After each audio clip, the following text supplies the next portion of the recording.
art. Donc, nous sommes très, très heureux. C'était une très belle rencontre, en tout cas, de voir ce lieu, savoir que ça existe, parce que quand j'ai vu le truc, je ne voulais pas y croire. Donc, vraiment, un lieu à aller visiter. Extension ASBL, fais-le toi-même. Élise, tu as été d'une très grande inspiration aussi pour les autres, comme tu as pu constater. Raconte-nous un petit peu quelles sont tes velléités et comment tu comptes t'y prendre avec ton équipe pour nous inspirer. Merci À toi. Michel. Bonjour à tous. Donc, je m'appelle Élise et je suis à Bruxelles. Je suis la fondatrice d'une ASBL qui s'appelle Fais-le toi-même et du projet que je vais vous présenter maintenant qui s'appelle l'Extension et qui deviendra peut-être les extensions. C'est un projet de tiers-lieu intégré. Alors, les problèmes que nous adressons sont des problèmes que nous voyons depuis quelques années avec les publics avec lesquels nous travaillons et dans la société en général. Depuis 2020, on sent vraiment une accélération d'un monde et d'un contexte socio-économique super compliqué, qu'on appelait avant VUCA, pour un monde qui est du coup un monde de volatilité, d'incertitude, de complexité et d'ambiguïté. Et avec les chocs répétitifs que nous avons collectivement vécus ces dernières années, on trouve carrément qu'on va vers un monde de déconnexion, de désengagement, avec une démographie compliquée et de disruption permanente. Et nous, on le sent très fort dans le travail collectif qu'on fait. C'est un monde qui fait tomber plein d'individus en burn-out, board-out, angoisse et éco-anxiété, et qui fait aussi tomber malheureusement du coup des collectifs et la connexion entre les personnes. Et donc ces nouveaux besoins sont des besoins que nous pensons cruciaux et vraiment qu'il est urgent d'adresser. Merci.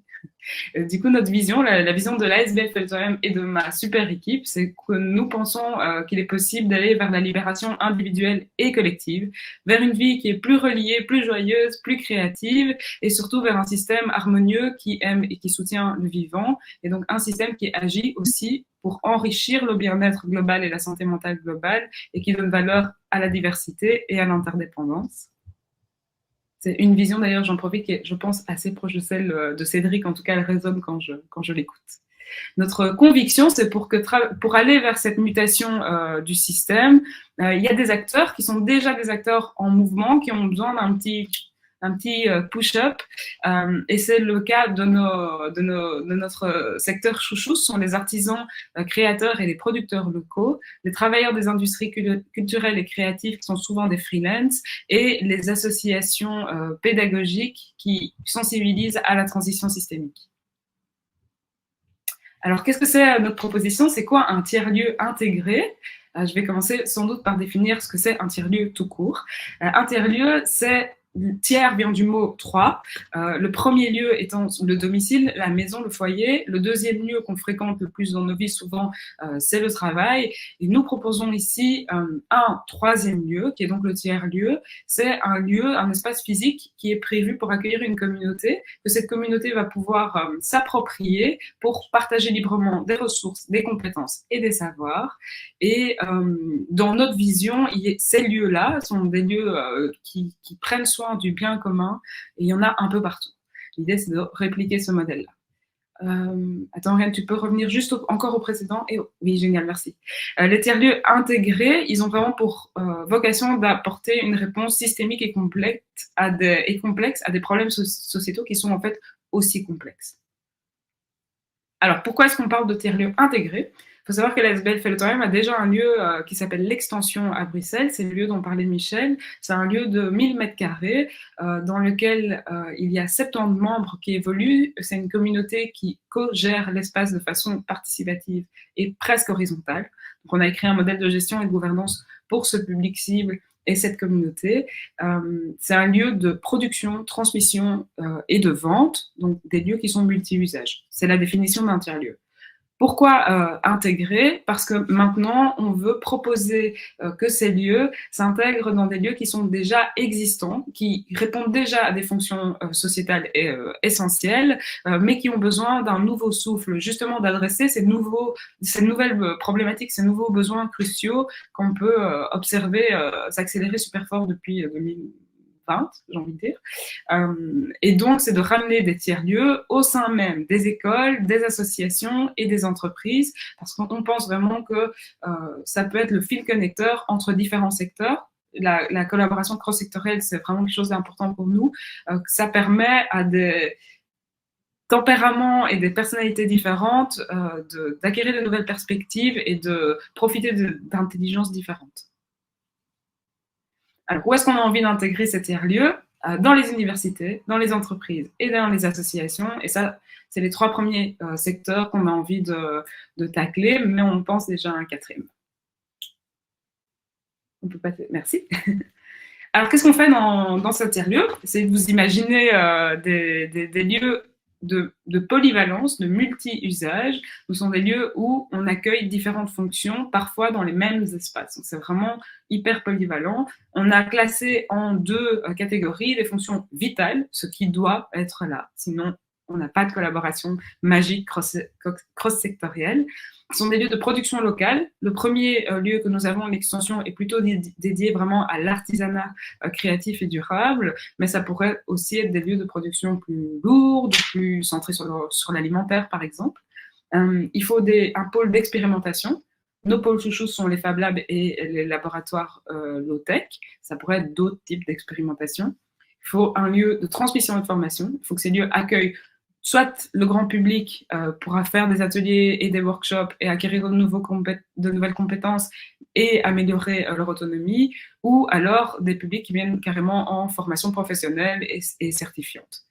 Et une dernière fonction vitale, c'est la fonction cohésion sociale. Il faut que ce soit ouvert sur le quartier et qu'il soit possible pour les citoyens de rentrer et qu'il n'y ait pas forcément de fonction économique à la fonction sociale. On a vraiment besoin de créer des safer space, des lieux où on peut juste vivre. Et puis les fonctions ad hoc sont des fonctions plutôt économiques, par exemple de l'ORECA, par exemple de l'événementiel, et des fonctions sociales pures et dures. On peut y faire de la réinsertion sociale, on peut y faire du logement, on peut y partager des jardins, on peut y faire des espaces intergénérationnels, par exemple. La liste peut être assez longue.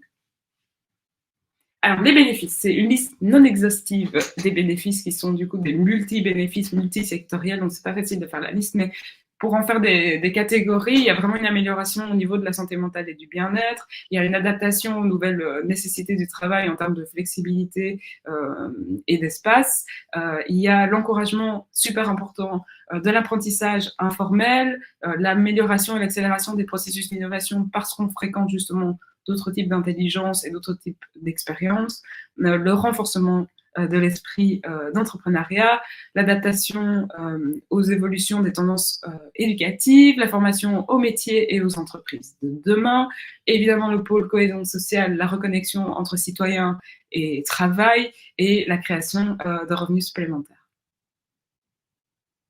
Alors avec qui? Donc Fellow2M, je crois que je l'ai dit, c'est une ASBL qui a déjà en fait 7 ans et une équipe qui travaille. Et donc, de par ces 7 ans, on a un assez grand réseau de collaboration, en tout cas à Bruxelles. Et donc, ce projet, c'est aussi un projet de lien de tous ces réseaux. Donc, notre premier réseau, c'est le réseau des artisans, créateurs et producteurs locaux.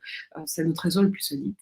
Et puis, il y a les associations pédagogiques qui sensibilisent à la transition et à l'autonomie, en fait. Les conducteurs du changement et les praticiens systémiques, un peu comme le club des extrapreneurs. Le secteur des industries créatives et culturelles au sens un petit peu plus large et un peu plus politique aussi. Le secteur des incubateurs d'entreprises et des labs pour la création d'entreprises aussi.